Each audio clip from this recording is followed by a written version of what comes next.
cânticos maravilhosos que nós entoamos, o cântico do coral, hino precioso, que bênção! O louvor faz parte da vida do crente, porque no louvor nós cantamos a nossa fé. Nós cantamos a nossa fé. E a fé que nós vivemos. E nós vivemos o que nós cantamos. Pelo menos deveríamos. Então, eu quero convidar os irmãos, hoje, iniciarmos nossa mensagem. Antes da mensagem, entoar mais um cântico ao Senhor. Está relacionado com o tema que nós vamos trabalhar e vamos abordar e cantar esta fé que nós professamos. Então, convido a equipe que vai nos ajudar. Nós vamos cantar um hino bem conhecido, Nosso Deus é Soberano.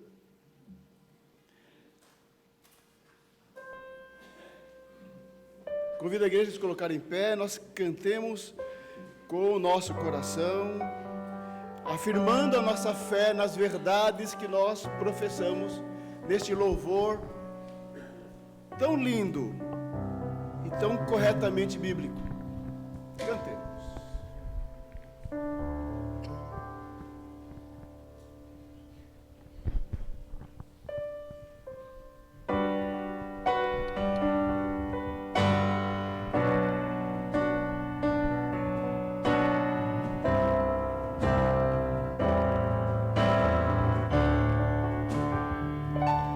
Nosso Deus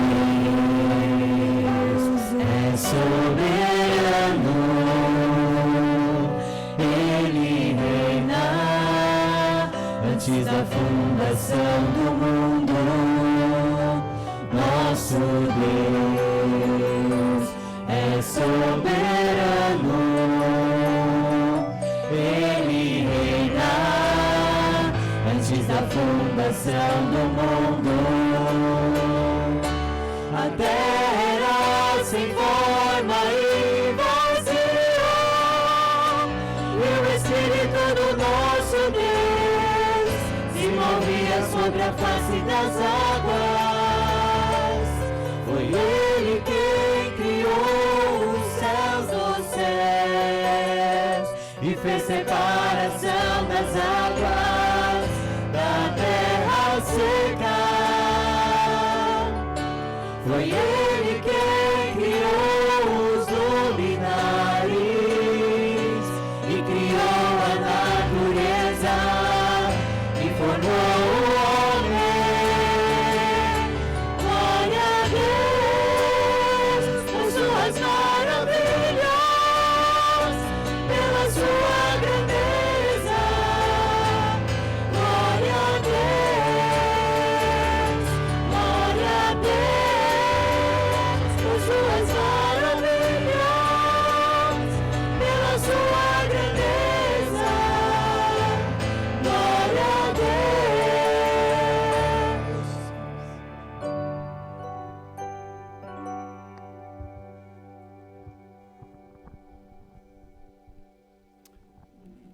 Eu já ia cantar de novo.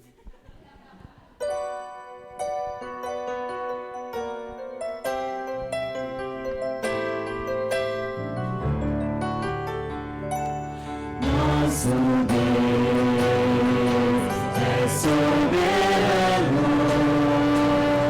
Ele reina antes da fundação do mundo. Nosso Deus é soberano, Ele reina antes da fundação do mundo. Sem forma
bendito, glórias ao nome do Senhor. Ao teu nome apenas, toda honra, todo louvor. Bendizemos o nome do Senhor. Nessa noite, em igreja reunida, congregada, santos do Senhor, para adorá-lo, para glorificá-lo, reconhecendo a tua soberania, a tua supremacia, teu poder sustentador de nossas vidas e do universo. E diante dessa grandeza que cantamos, ó Deus, reconhecemos nossa pequenez, nossa limitação e nossa total dependência do Senhor. Total, absoluta, da tua graça, do teu governo, do teu cuidado, da redenção em Cristo, da ação do Consolador Espírito em nossa vida e da tua providência que nos sustenta, nos dá o pão de cada dia, saúde e graça para viver. Tudo vem do Senhor. Tudo vem do Senhor. No Senhor existimos, no Senhor vivemos. Ó Deus, que aceita a nossa adoração, fala conosco, perdoa nossos pecados, ó Deus, purifica nossos corações de todo mal, de todo pensamento mal, de toda atitude má, de toda palavra ruim, de todo olhar perverso. Ó Deus, tenha misericórdia. Santifica as nossas vidas, corrige os nossos passos, ó Deus, e conserta os nossos caminhos. É a nossa oração, ó Pai, agradecidos, em nome e por amor de Jesus. Amém, Senhor, amém. Poder sentar, meus irmãos, obrigado, equipe, que bênção. Irmãos, eu quero falar nessa noite sobre a doutrina bíblica da criação. Esse é o nosso tema de hoje. E o texto básico se encontra lá no livro de Gênesis, capítulo 1. Peço que os irmãos abram suas Bíblias lá em Gênesis, capítulo 1. Será um dos textos que vamos abordar no decorrer da nossa meditação de hoje. Gênesis 1.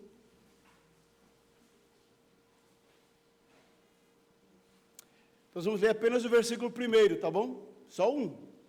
Vamos ler juntos? Leamos.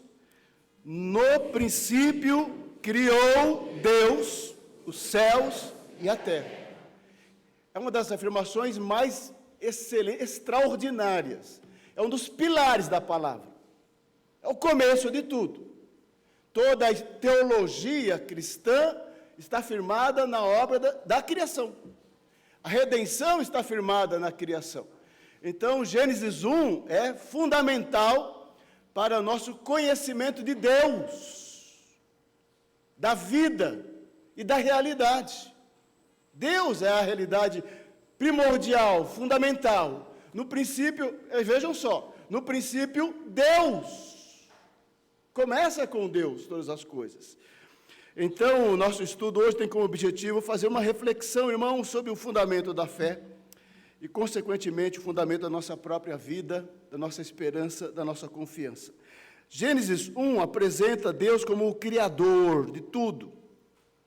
Os astros, o planeta, os animais, os rios, os mares e todas as formas de vida não foram criadas por deuses pagãos, porque, lembrando, o Pentateuco foi escrito por Moisés no contexto que estavam saindo do Egito. Então, as lendas, as fábulas, as histórias, mesmo da criação, vinha da formação dele ali, naquele contexto do Oriente. Então, Gênesis começa dizendo que a criação não veio pelas divindades pagãs, muito menos são divinos como criado pelos deuses do Egito, mas Deus é o Criador de todas as coisas.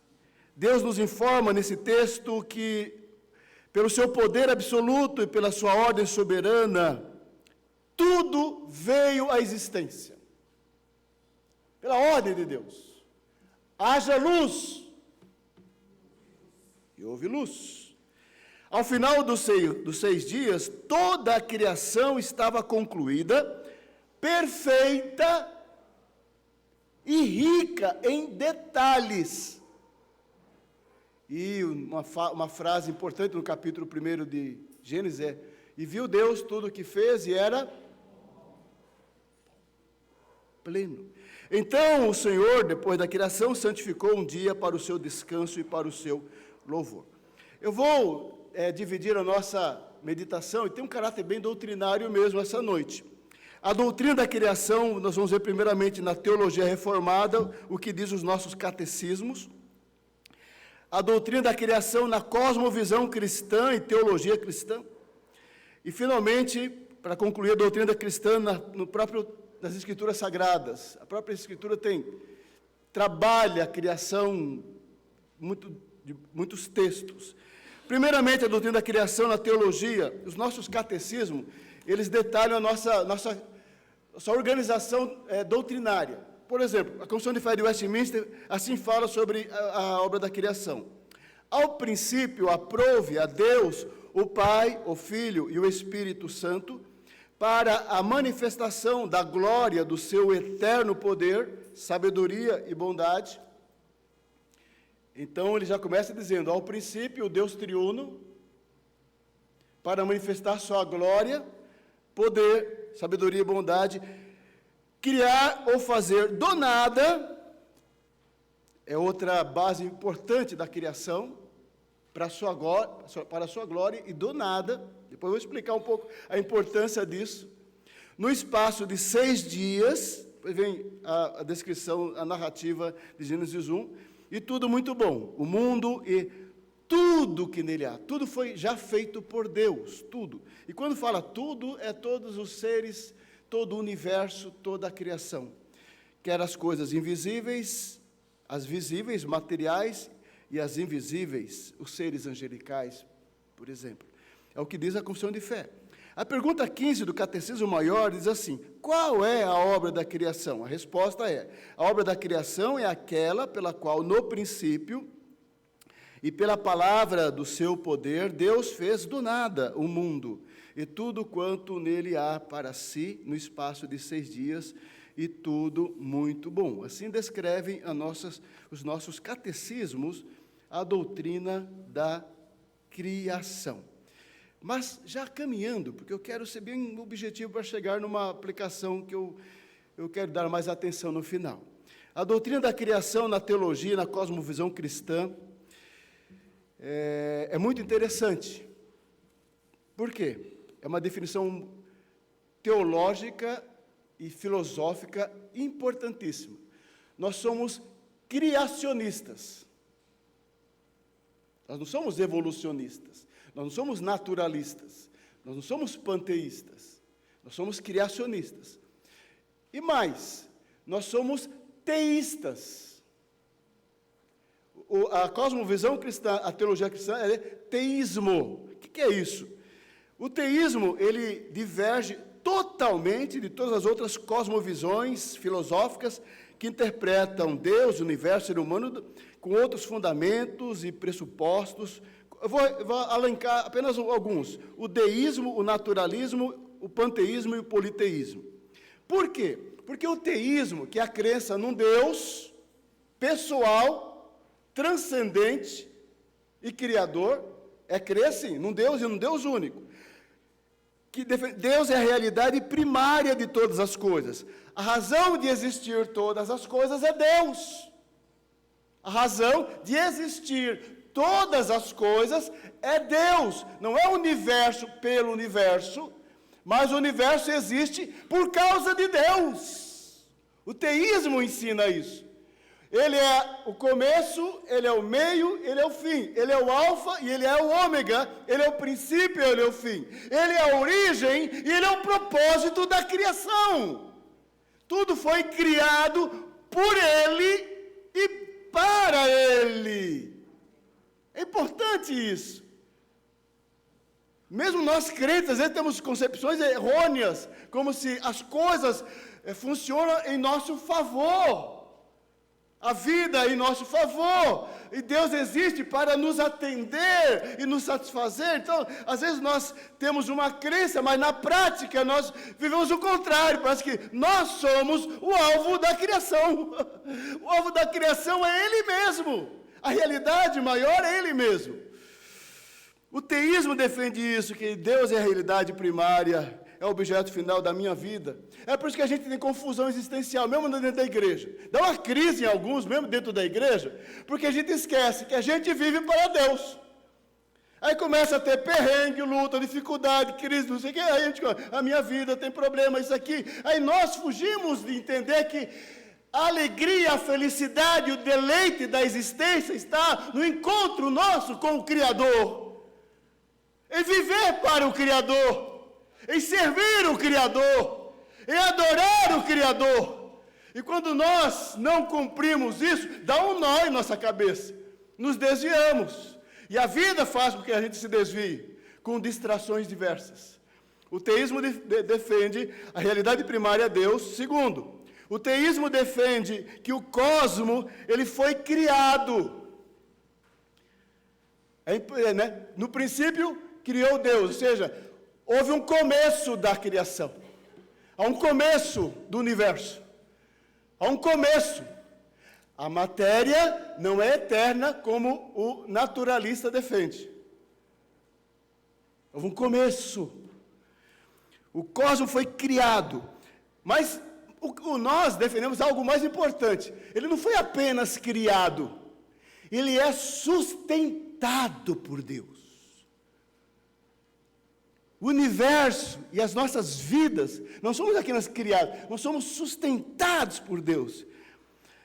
Terceira verdade que o teísmo defende, que o ser humano ele foi criado à imagem e semelhança do Criador. Mas esse tema eu quero abordar numa mensagem específica ainda, em breve, tá? Na sequência desta mensagem de hoje. Depois eu vou abordar com mais detalhes, apenas isso, a criação do ser humano à imagem de Deus. Tem muitas implicações éticas, teológicas e filosóficas.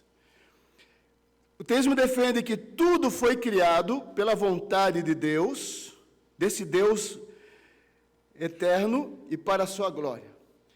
O teísmo defende, então, que, antes de falar da criação, é falar de Deus. Quando foi criado, foi 7 anos, 7 dias, 7 milhões de anos, 7 bilhões? Não. Primeira coisa a ser definida é Deus. O que nós sabemos de Deus? O que nós cremos de Deus? A criação é apenas uma das formas que Deus revela a si mesmo. A criação não é um fim. Deus é o fim maior. Então, tudo foi criado pela vontade de um Deus soberano. Quem é o Deus que você crê? Refletir sobre essa doutrina faz pensar, meu irmão, eu quero que você pense nessa noite. Pense com muita profundidade. Eu quero provocar você a refletir a sua vida espiritual, a sua fé. Quem é o Deus que você crê? É o Deus das Escrituras? É o Deus real? É o Deus projetado no teu coração? No teu imaginário particular? Nós inventamos um Deus particular, que para mim Deus é assim, né? Para mim Deus é assado, para mim Deus... Espera, calma, devagar com isso. Não é como para mim Deus é. Esse é o Deus que você crê, o Deus que você criou? Meu irmão, no fundo isso é idolatria. Toma cuidado que isso é idolatria. É o Deus que você cria e projeta, mesmo mentalmente. Eu quero que você pense e tome uma posição essa noite com o Deus verdadeiro, que criou os céus e a terra. O Deus real, o Redentor, o único Salvador, que muda a tua e a minha vida, que muda a nossa história. No deísmo, aí eu vou fazer uma comparação. Se o teísmo crê em Deus, que tudo foi criado, o homem foi criado à imagem de Deus, o deísmo parece muito que o teísmo, né? Até é interessante, né? Teísmo, deísmo com D. É uma forma que nasceu depois do iluminismo do século XVIII, depois do racionalismo, né? No século XIX, aí surgiu pensadores, filósofos, né? Ficou no meio termo entre o racionalismo e o teísmo. Então, houve uma proposta filosófica, teológica, assim, dizendo o seguinte: no deísmo, Deus existe. Há uma crença em um Deus transcendente. E que esse Deus criou o mundo. Só que ele deixou o mundo. É como um relojoeiro. né? Já deve ter lido alguma coisa em algum lugar, né? É como Deus criou o relógio, Deus criou o mundo, um relógio, e deixou as normas e as leis, que, né, ele vai se autogovernando ali. Deus não se... No deísmo, é um perigo essa teologia e filosofia deísta. Deus não se mete, Deus não intervém, Deus não participa da vida humana. O homem segue seu destino, nas leis que Deus criou. Olha que absurdo! Então, nós não cremos assim. Nós não cremos assim. Eles creem que Deus não está mais presente e não tem mais participação no mundo. Uma que é mais grave, um posicionamento mais grave, também fruto do iluminismo do século XVIII e XIX, é o naturalismo. Esse é mais sério. Esse é mais sério. E está mais presente em nosso dia a dia, no pensamento do senso comum e acadêmico e pensamento das pessoas, o naturalismo. Preste atenção que você vai entender o que é naturalismo. Naturalismo define o seguinte: Deus não existe. Deus não existe. A única coisa que existe é a matéria. É a gente. É o universo. A matéria sempre existiu, então ela é eterna. Ela apenas foi se modificando. Ela foi se modificando e foi... Aí daí vem o evolucionismo, as propostas, daí vem o cientificismo, né? Daí vem todos, né, os filhos o naturalismo desses filhos, tá? O naturalismo, em outras palavras, é você não crer que só tem a matéria. Ou seja, o naturalista diz o seguinte: não existe Deus, não tem nada transcendente, isso não existe. Não tem milagre, não tem entidade, não tem nenhum ser extraordinário, só tem a matéria. Tudo que existe é esse aqui. Olha se consegue, tudo é aqui, ó. Então não tem Deus. O ateísmo tem o naturalismo como seu fundamento filosófico. O ateu pensa assim. Mas veja, outro dia eu vou entrar com mais detalhes. As consequências do naturalismo para a vida humana são trágicas. O naturalismo no século XIX e XX trouxe o niilismo. Niilismo é uma filosofia, uma das subdisciplinas filosóficas, o seguinte: se tudo que tem é aqui, o que eu posso esperar depois da morte? O naturalismo não tem explicação para a vida depois da morte. O naturalismo não pode explicar, bom, se tudo é o que está aqui, Deus não existe. Se Deus não existe, qual é a base para a lei moral? Se Deus não existe, o que é bom, o que é ruim? Se Deus não existe, o que é verdade, o que não é verdade? Depois o naturalismo tem os seus netos, né, que foi o existencialismo, e depois tem os seus bisnetos aí, que é o pós-modernismo aí, relativista, pluralista. Né, que está aí né, no nosso momento, é o relativismo nos nossos dias aí. Por isso que a raiz é esse. Você tira Deus da história. Nietzsche, filósofo, diz o seguinte: Deus está morto. Depois eu vou falar só sobre esse tema mais para frente. Deus não existe. Veja só, conceba a humanidade, imagine, a humanidade descartando qualquer possibilidade da existência de Deus. Para onde vai essa humanidade? Então, os próprios naturalistas mais críticos entendem que há um pessimismo na sua própria filosofia, porque não há esperança, não há confiança. Então, é terrível, terrível. Nós não somos naturalistas. Tem um filósofo, um livro muito bom chamado Cosmovisões em Conflito, Ronald Nash. Ele faz uma ilustração muito interessante, que eu gostei muito. Ele fala assim: o naturalismo é como uma caixa fechada. O naturalista, né, o ateu, o universo é uma caixa fechada. Tudo está aqui dentro. Não tem nada fora disso aqui. Ou seja, não tem Deus, não tem nada. É um negócio fechado. É absurdo, porque nessa concepção, né, não tem sentido, nem propósito, nem finalidade. Ou seja, é terrível isso. A Bíblia afirma, e nós cremos, Deus existe. E Deus é real. Porque para o naturalista, a caixa é o fim de todas as coisas. Já pensou, se isso aqui é o fim de todas as coisas, nós estamos largados e perdidos. É por isso que cada um faz o que quer com a sua vida, né? Faz o que quer com a sua vida, porque é consequência natural, né? Ética, né? Do naturalismo, passando pelo relativismo depois.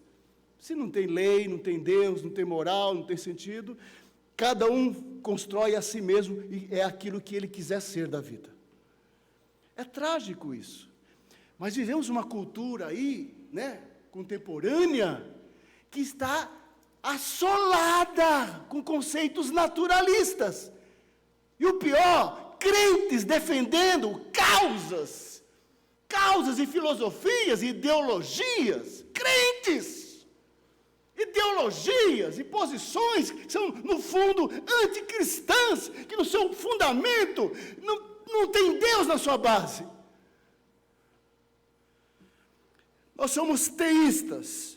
Nós também não somos panteístas. As religiões orientais, geralmente, as religiões orientais são panteístas. O que é isso, pastor? É aquelas religiões e filosofia em que o seguinte, creem num Deus, Deus entre aspas, tá? Mas Deus é tudo, Deus. Aqui é Deus, eu sou Deus. A planta é Deus. A árvore é Deus, Deus está lá, a árvore é Deus, a pedra, aí confunde. A visão panteísta assim, Deus está em tudo, sente a força. Isso é uma ideia panteísta. É uma ideia panteísta. Né? Ou seja, essa ligação.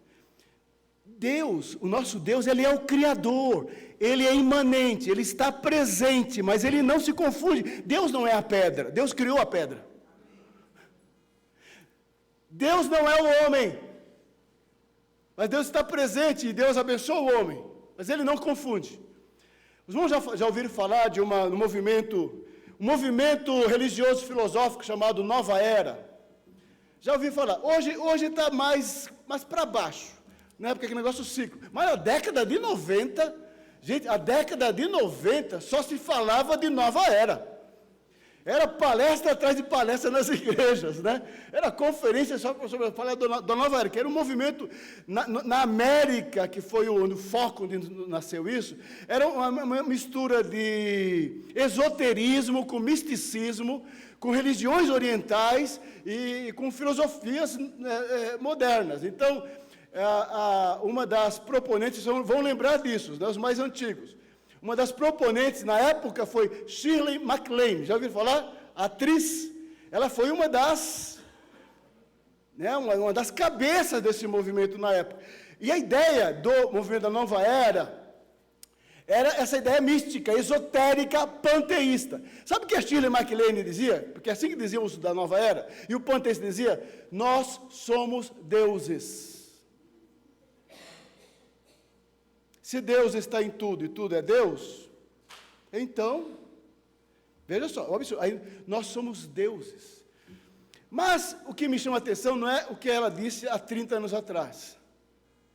É que eu ouvi essa frase, eu li sobre essa frase recentemente, na boca de teólogos liberais evangélicos brasileiros. Não sei se você já ouviu alguma coisa. Teólogos ou pseudo-teólogos brasileiros, em suas falas, aquelas falas, né, populares e blogueiras aí, né, nós somos deuses, nós somos deuses, nós somos filhos de Deus, somos deuses também. É sério. Ou seja, pensar a teologia é pensar profundamente os fundamentos da nossa fé, para que a gente não seja enganado num blogueiro ou numa música aí meio estranha, que você escuta, né, uma música meio estranha, né, e você vê, não, mas não está batendo esse negócio aqui, não é bíblico não. Porque nós temos que perceber, o teísta não é deísta, não é naturalista, não é panteísta e não é politeísta. Sendo assim, erram todas as filosofias divergentes.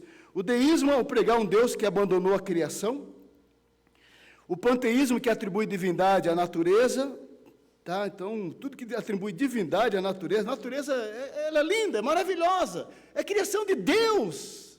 Né? Lemos Salmo 148, rapazes e donzelas, répteis, aves, adore o Senhor. Mas não é para adorar a criação, não é nem o Criador.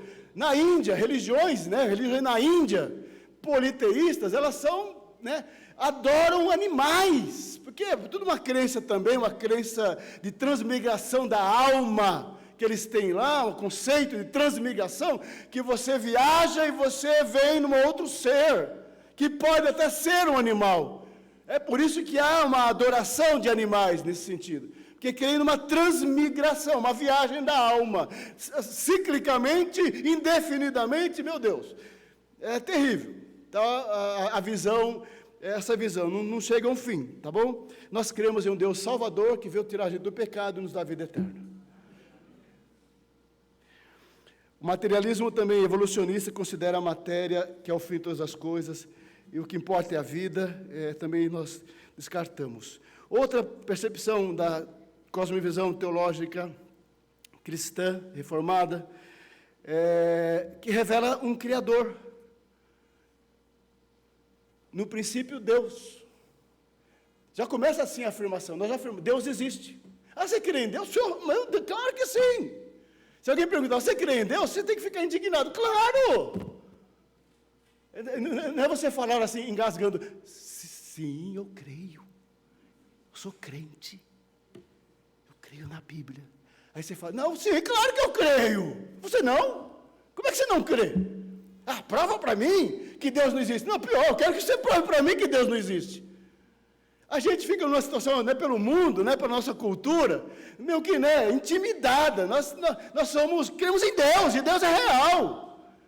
Ele não é uma ideia do nosso imaginário, do nosso pensamento, da nossa religiosidade, Pior é aquele que não crê em Deus, está numa desgraça filosófica, moral e espiritual. Então, nós temos que ter essa concepção. Quem é Deus, meu irmão, para você? Tem que ter convicção do Deus na tua vida, para você evangelizar, você testemunhar, você enfrentar a vida com uma coragem, uma fé que se espera de um crente. Então, nós temos que ter uma noção de quem é Deus. E como é o Deus que se revela nas Escrituras? Ele é um Deus triuno, ele é um Deus transcendente, porque ele é único, santo, santo, santo, mas ao mesmo tempo ele é imanente, ele está aqui. Ele é supremo, porque ele é soberano, e ele é real, e ele é presente, glória a Deus por isso. Por isso que nós cantamos, nosso Deus é soberano. Então minha alma canta a ti, Senhor, grandioso és tu. Isso vem da alma, interessante, vem da alma. Não é da boca, não é apenas fazer parte da liturgia, um cântico bonito. Vem da alma, diz, o Senhor é maravilhoso. O Senhor é o Deus da minha vida. Eu confio em tua uma existência, minha vida, minha casa, minha família, meus filhos. Estão nas mãos do Senhor. Eu não tenho medo do amanhã, eu não tenho medo do homem, eu não tenho medo de nada, porque o Senhor é meu Deus. Isso é tremendo, amados. O Deus teísta, ele é pessoal, então significa o seguinte, olha, se eu creio em Deus, e que tudo foi criado por quem?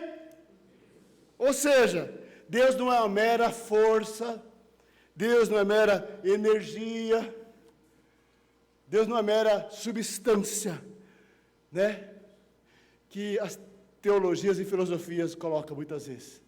Não, eu creio em Deus também, uma força assim, que criou, você está por detrás, O Deus dos filósofos, é importante isso, você até pensa, alguns filósofos têm uma noção da divindade, assim, olha, mais ou menos, ele tem porque a noção de Deus está inata no homem. Os filósofos, pelo pensamento, pela ideia, chegam perto disso. Mas sem a revelação de Deus nas Escrituras, ninguém tem um entendimento perfeito do Deus revelado na palavra. Então, alguns filósofos chegam até próximo disso, de uma ideia, de um ser, de uma divindade, mas nenhum tem o Deus das Escrituras. Esse Deus das Escrituras, o Deus que nós cremos no teísmo, ele é triuno. Deus Pai, Deus Filho. Ele não é apenas pessoal, um ser inteligente, um ser de vontade, um ser autodeterminado, um ser consciente, um ser eterno. Ele é também triuno. Dentro da essência única da divindade existem 3 pessoas, mas não são 3 deuses, por um lado, nem 3 partes ou 3 modos de um Deus, mas um único Deus, de uma forma coigual e coeterna. O Deus das Escrituras é o Deus triuno. Segundo lugar, ele é transcendente. Significa que Deus está além de nós e do nosso mundo. Ele é diferente. Olhe para uma pedra, Deus não está na pedra, Deus está além da pedra. Olhe para um homem, Deus está além desse homem, ele não é o homem. Ele é transcendente. Ele é um ser eterno. Ele é independente do homem e do universo. Deus não depende de nada de nós. Você acha que Deus depende? Ele não depende. Nós sim, criaturas, e criação depende totalmente dele. Mas esse Deus que é transcendente, independente, ele é imanente. Ele está conosco, ele está presente aqui, ele está aqui. Amém? Ele está em todo lugar, meu irmão. Ele está, lembra Salmo 139, né? Eleva os olhos para os céus, de onde estará o Senhor? Olhe para a profundidade, onde estará o Senhor? Deus está ali. Olhe para o lado, Deus está lá. Deus é onisciente, é onipotente, é onipresente. E esse Deus maravilhoso, que é o Deus bíblico, ele é espírito, ele não é matéria, como eu e você, ele é espírito. E mesmo assim ele está aqui e cobre todas as coisas. Que compreensão maravilhosa.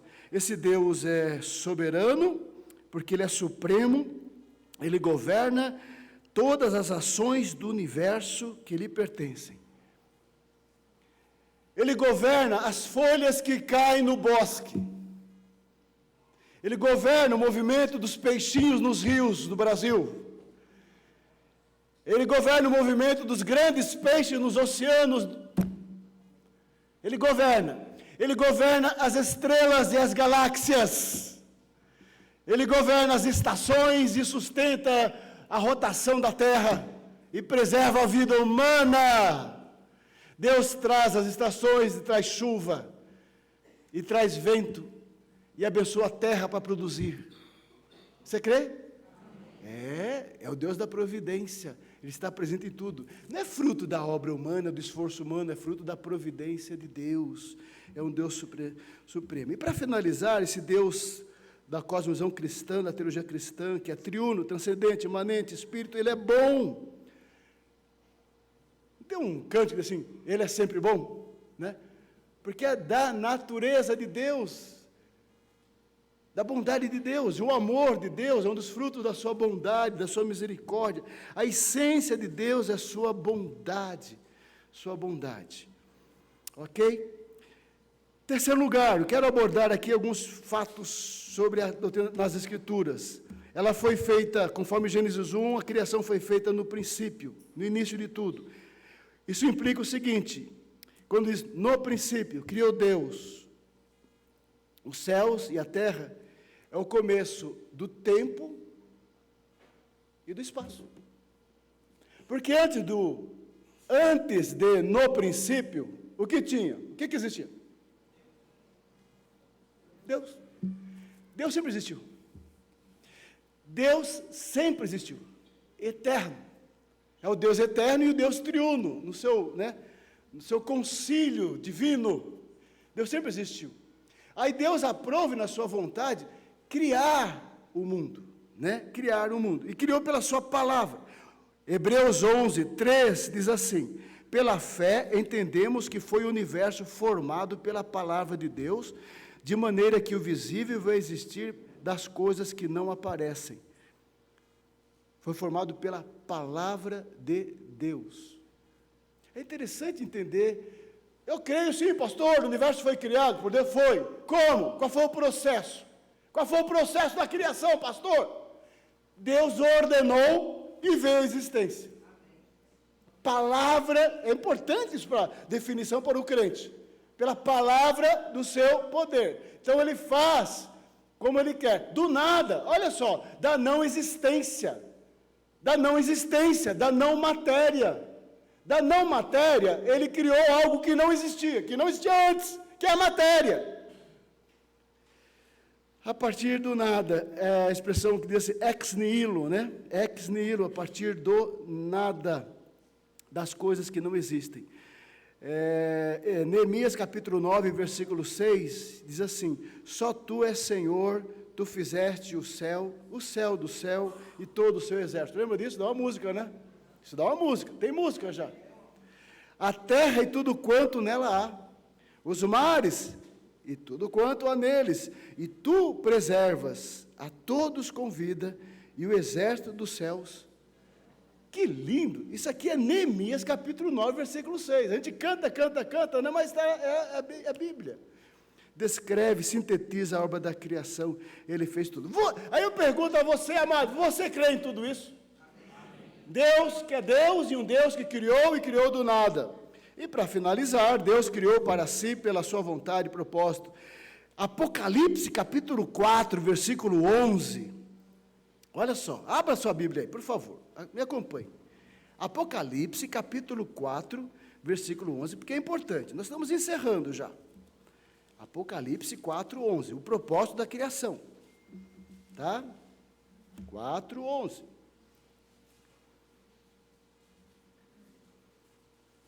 Apocalipse 4, 11, acharam? Vamos ler juntos, então, todos nós. Tu és digno, Senhor e Deus nosso, de receber a glória, a honra e o poder, porque todas as coisas tu criaste. Sim, por causa da tua vontade, vieram a existir e foram por causa da tua vontade. Tremendo, por isso ele é digno de todo o louvor. E um versículo muito interessante, conhecido de todos vocês e todos nós, é Romanos 11, 36. Porque dele, por meio dele, para ele, são todas as coisas, a ele, pois, a glória eternamente. Amém, amém. E tem, irmãos, eu separei só alguns, são dezenas de textos. Eu quero finalizar com algumas aplicações da doutrina da criação, que a própria Bíblia nos dá. Eu quero lembrar aos irmãos da experiência de Jó. Jó, diante da dor e do sofrimento de Jó, dos questionamentos de Jó e as tentativas dos seus amigos em responder e consolá-lo com respeito aos motivos e às causas do terrível sofrimento, Deus responde a Jó mostrando como a sua grandeza, como Criador e sustentador de todo o universo e todas as criaturas. Foi assim que Deus respondeu a Jó. Jó, você está aí questionando o que está acontecendo? Aí como se Deus perguntasse, quem você pensa que é? Então quero que você abra lá em Jó capítulo 38, tá?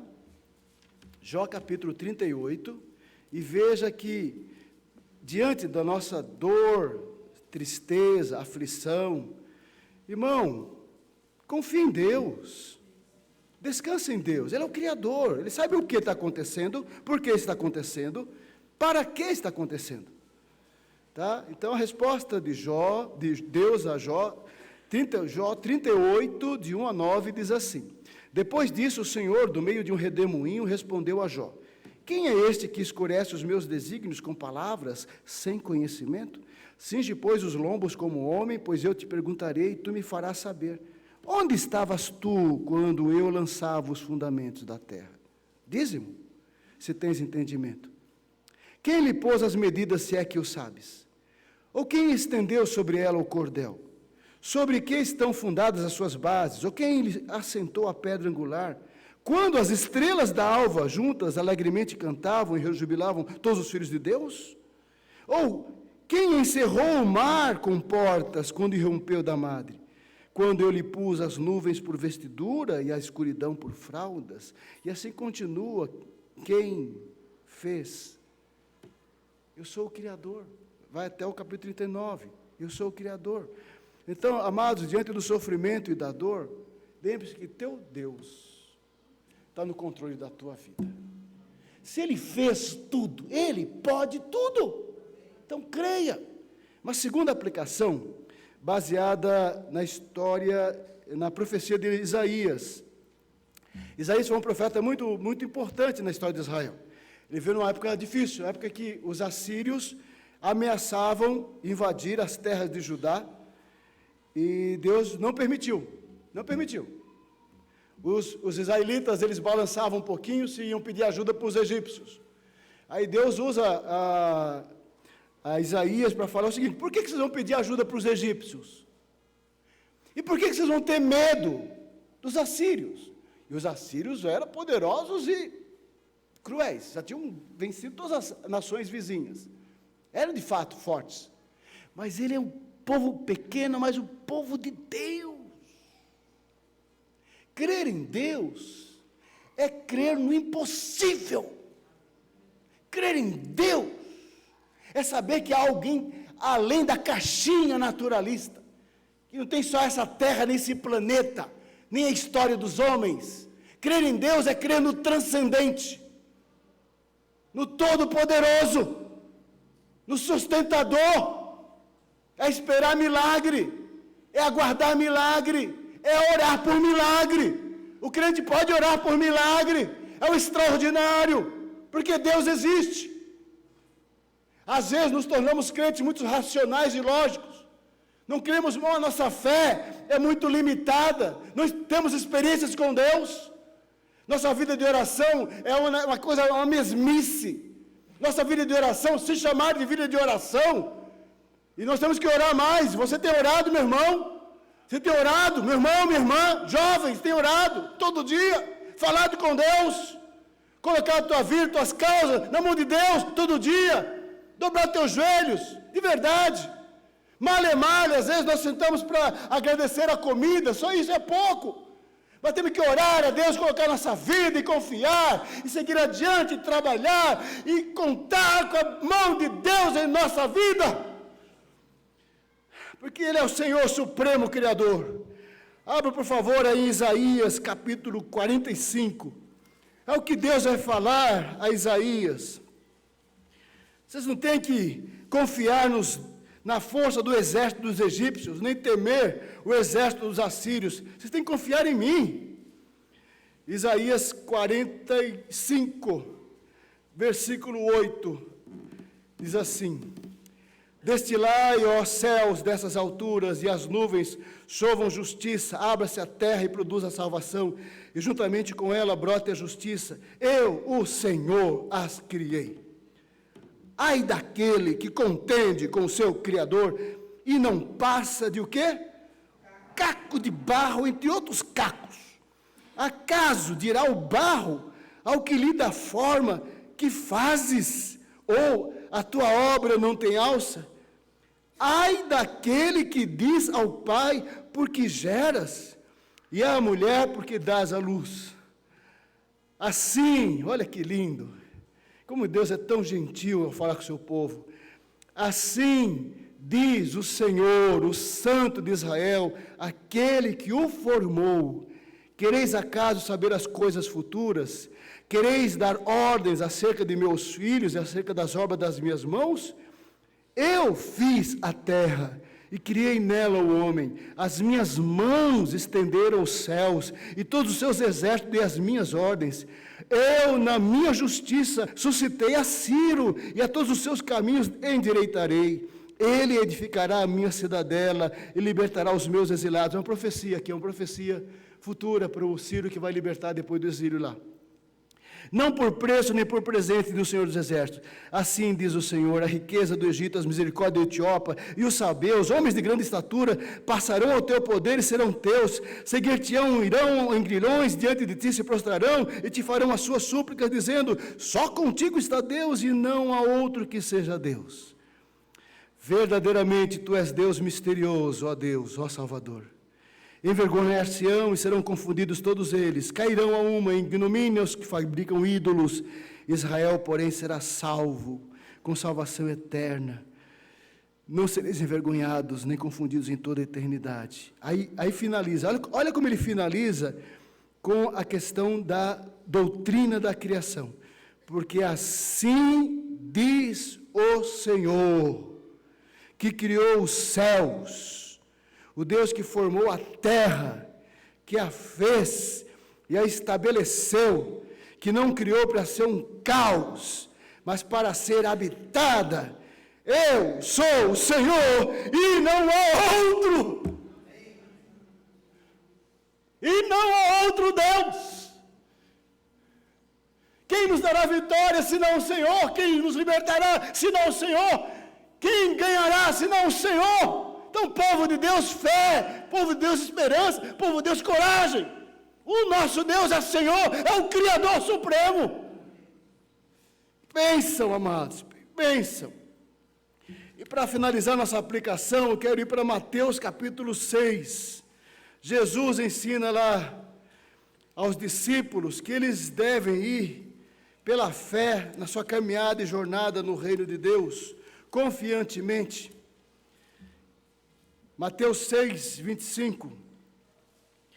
Diz assim: por isso vos digo, não andeis ansiosos pela vossa vida, quanto ao que haveis de comer ou beber, nem pelo vosso corpo, quanto ao que haveis de vestir.